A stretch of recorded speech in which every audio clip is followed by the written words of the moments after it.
Hi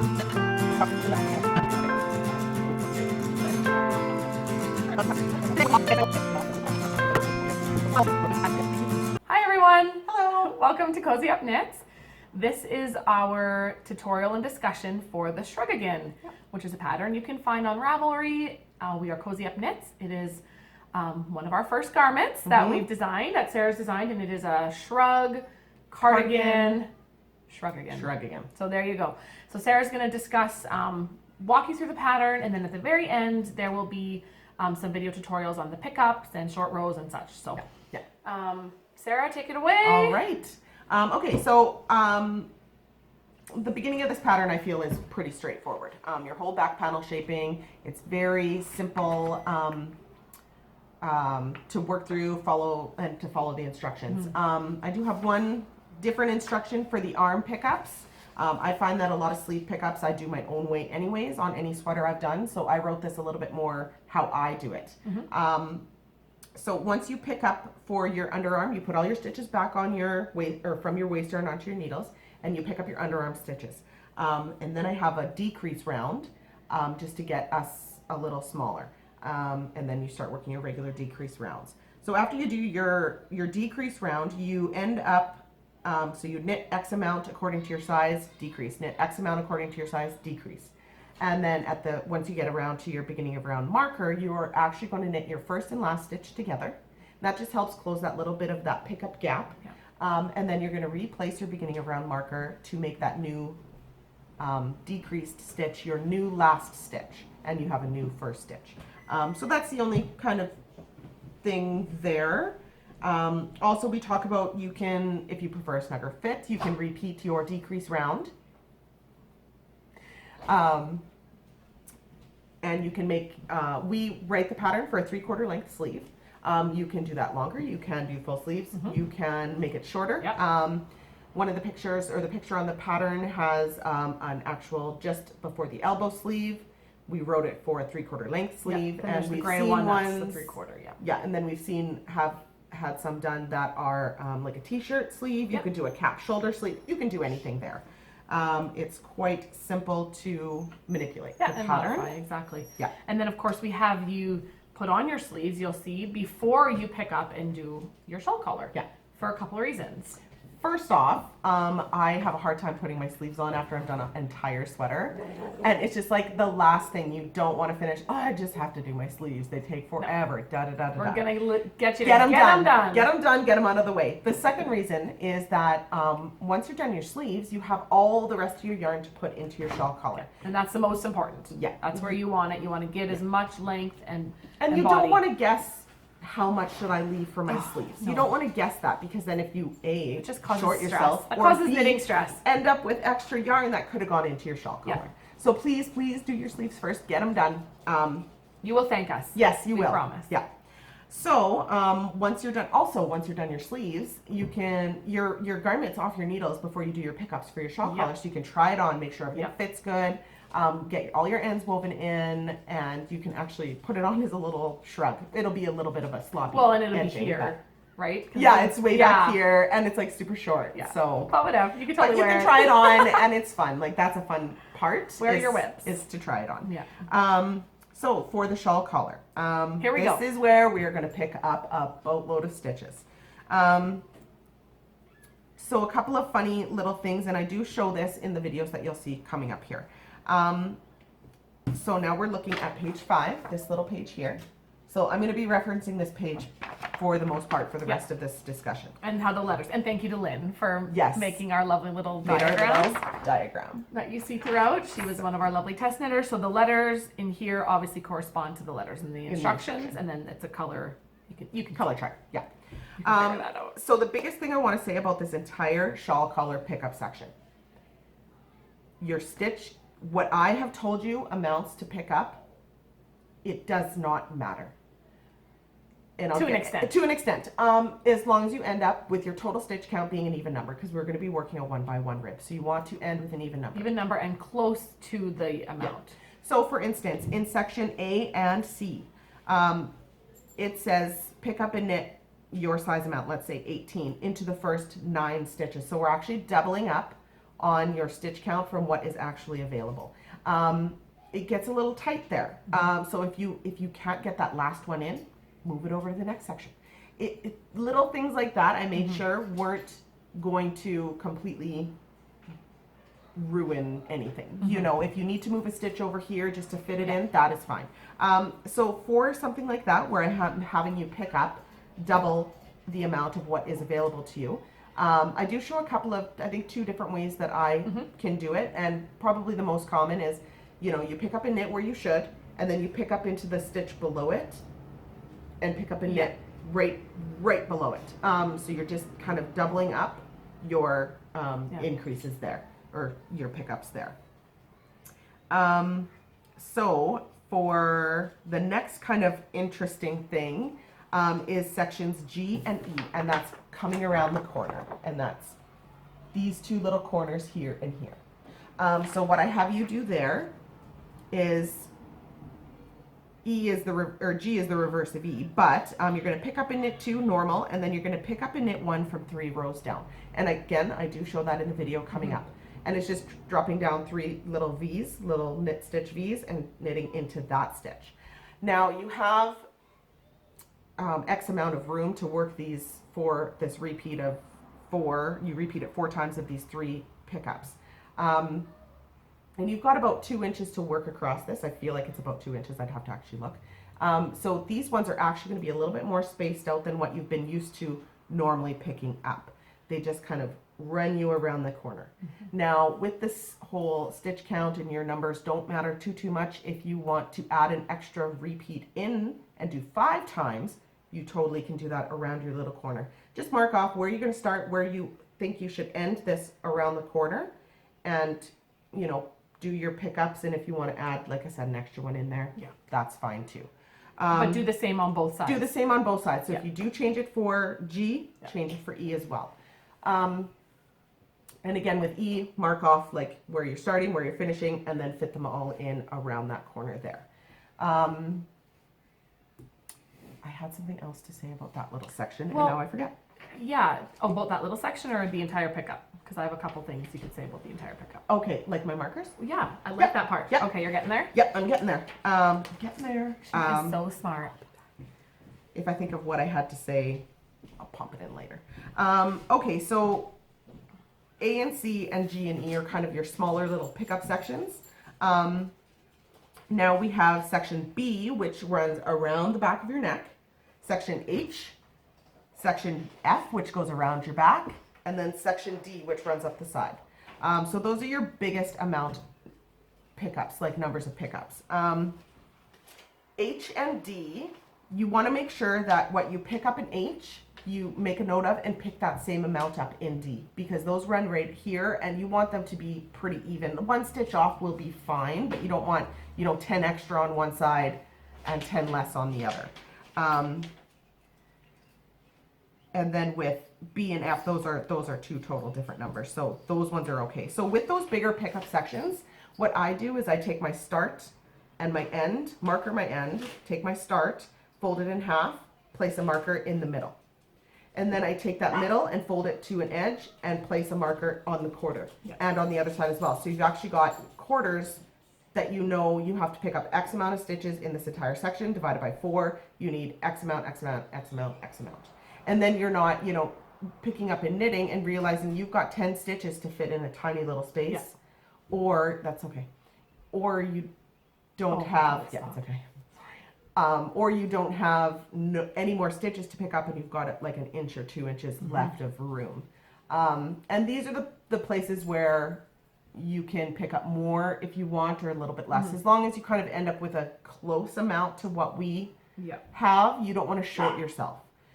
So yeah, just marker off those bigger sections of pickups, at least half, if not quarter. I really highly recommend quartering. Yeah, that's a great tip for any project where you need to pick up stitches. I have never done that, and so thank you. Yeah, and that is, I mean, I do it for everything, unless it's a small amount that I can kind of eyeball it, but the more sections I do, you know? So then once you're done that, you're gonna work your 1 by 1 rib for, we call for 7 inches. This is where you want to put in more length, if you want to put in more length. so the way to gauge how much inches to do here is that before your short row section, the length of from shoulder to shoulder, the collar that comes up here, that is, you want to fold it over and see how that part fits around your neck, because the bottom will get longer, but this top part won't get much longer. Once you're done your short rows, I do have you work 1 by 1 for another inch to 2 inches. And so you'll get that much more at the top, so you'll keep that in mind. But when you're happy with this length, that's when you would then decide to start your short rows. Yeah. So you really want to, like, if you're going to add, especially if you're taller or anything like that. If you know you want it down over your bum quite a bit, or then add your inches you have here. lots of yarn, you know. Yeah, and add your inches here. There is one spot after this that you can add inches to. Actually, I didn't talk about this the last time. Okay. Anyway, so this is where you want to add your inches. So, and then we get into the short row. These are just your pretty classic wrap and turns. If you're on a knit stitch, you knit it. If you're on a purl stitch, you purl it. Your wraps should only be happening on your knits. Okay. If they don't, something might have happened wonky, but you can just go with the flow, but just make sure you're knitting your knits and purling your purls. Once you're done your short rows, we say repeat round 2 until you are close to your original number of cast on stitches. This is a pretty flexible number.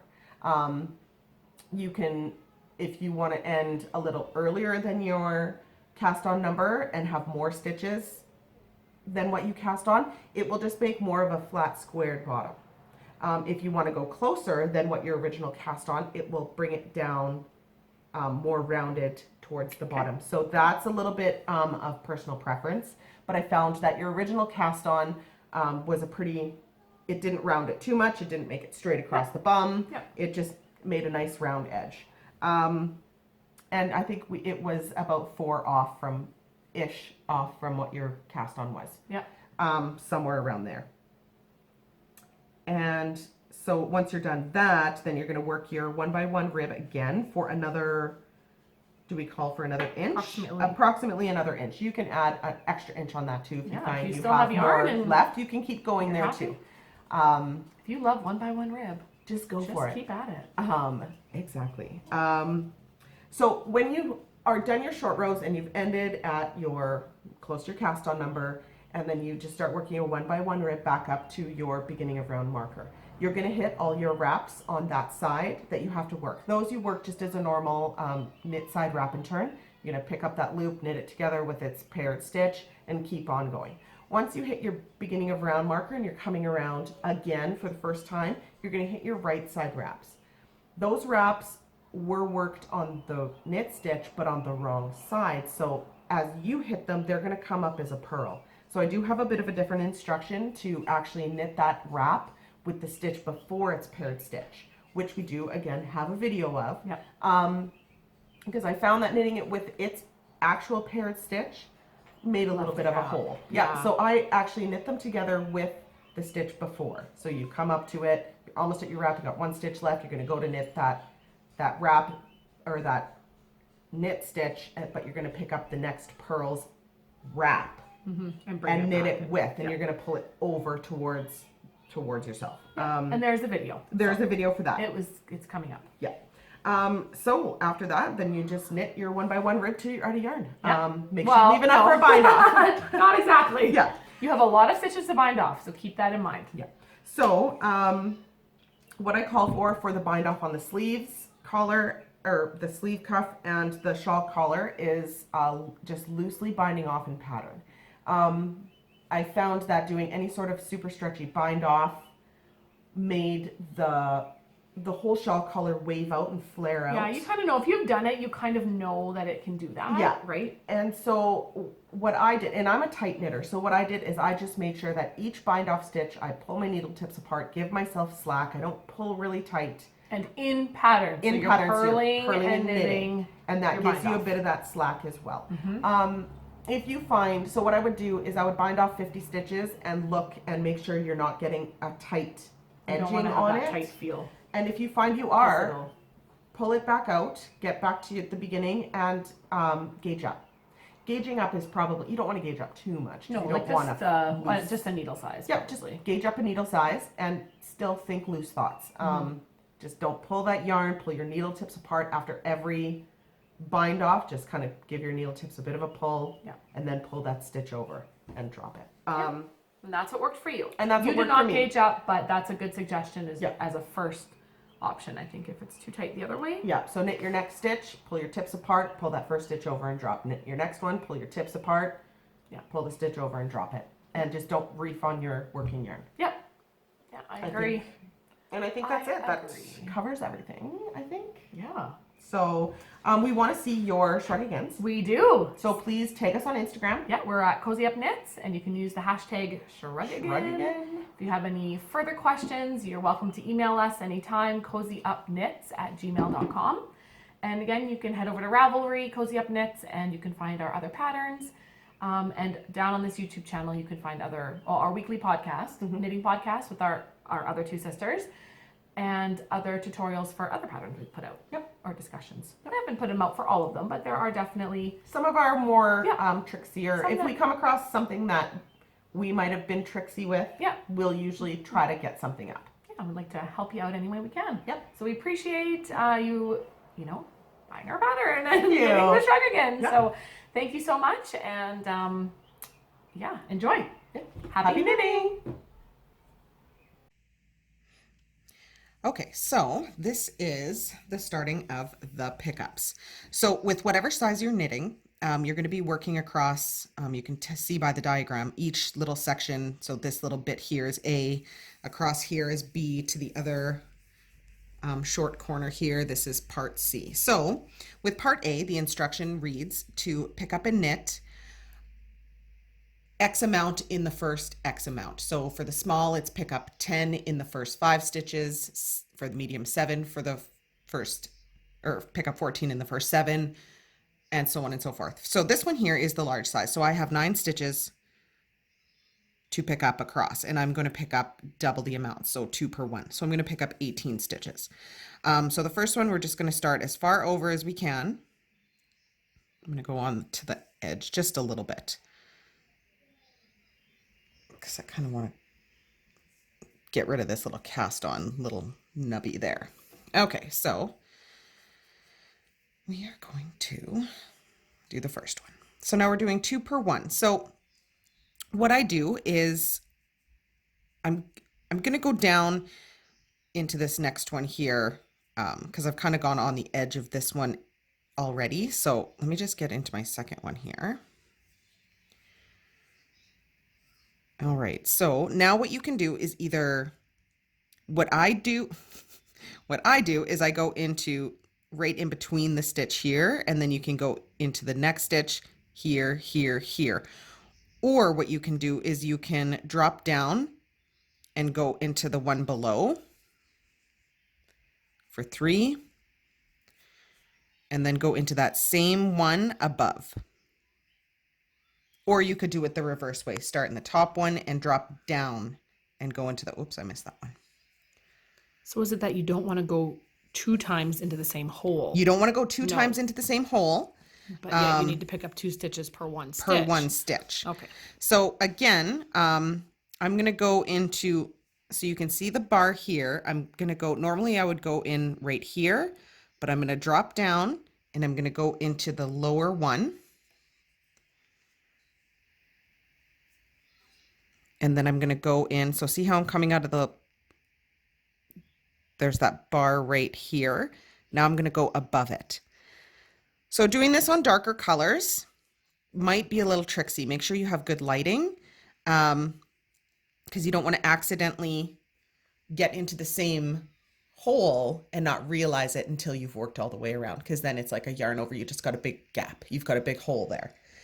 So, but what is happening is we are doing 2 pickups per 1. Okay, so here you can see one's below and one's above in that same stitch. So what are we at? 2, 4, 6. What you can also do is right in this tight little V right here, you could also throw one right in there. That one's a little trickier, especially if you're using a cotton or a cotton blend, because you can get into those fibers really easily, and then it's hard to pull your needle back through. So there isn't an exact science. There's That's no the exact thing. science. You can do it a couple of different ways. Don't stress out. Don't stress out. So again, the easiest way I find is to go down a ladder, pick it up, and then go into above that ladder. So just watch where your yarn's coming out of and go in There it is. above it. Yep. And that is how you pick up these 2-for-1s. These 2-for-1s. And yeah, you can see it there. They're coming out of the same line, like the same column, but one is down and one's on top of it. And that'll be the same once you work all the way across to this other little corner. Over here, from your increase line to the corner, you're picking up 2-for-1 right there. Okay. Okay, so now we're going to pick up around the corner. Obviously, I don't have the rest of my shawl picked up, or my collar picked up. This would all be already on the needle. So the instruction reads to pick up and knit 2, or to pick up and knit down the side until about 1 inch from your corner.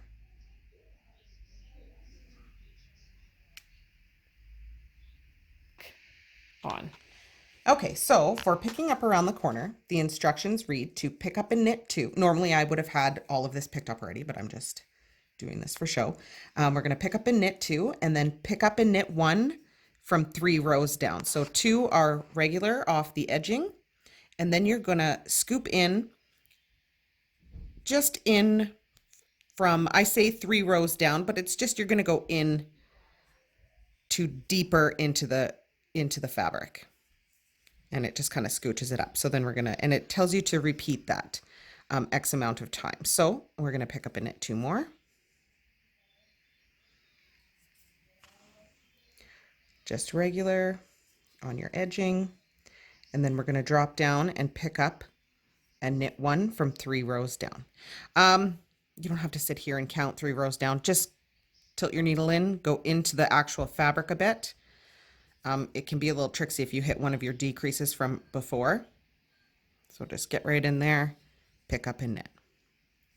And that is going to work around your corner here. Okay, so this I'm going to show you in the short row section. I have a little bit of a funny instruction at the very end when you're working your wrap and turns. So as you start working again into the round and you work across your one side of your wrap and turns, then you come around to the top to your beginning of round marker, and then you have to work around for 1 more inch and 1 by 1 ribbing. But you're in your very first row, you're going to come around from your beginning of round marker and you're going to hit your whole left side of your wrap and turns that haven't been worked yet. Now, when we did them previous, we were wrapping on the wrong side of work. So we were wrapping on a knit stitch. Turning it to work from the right side, those wrap and turns have now become a purl stitch, but you wrapped them as if they were a knit. So the instruction reads, I'm going to read the whole thing. So starting back at beginning of round, work in 1 by 1 rib to marker, remove marker, continue in 1 by 1 rib for approximately 1 inch. Okay. Note, there will still be wrap stitches to work after you remove your marker. Resolve these wraps as followed. When you get to the stitch just before the wrapped stitch, so let me get there. So so here is my wrapped stitch. Okay, so I'm going to work to this knit stitch here. So I've got 1 more knit and 1 more purl to work.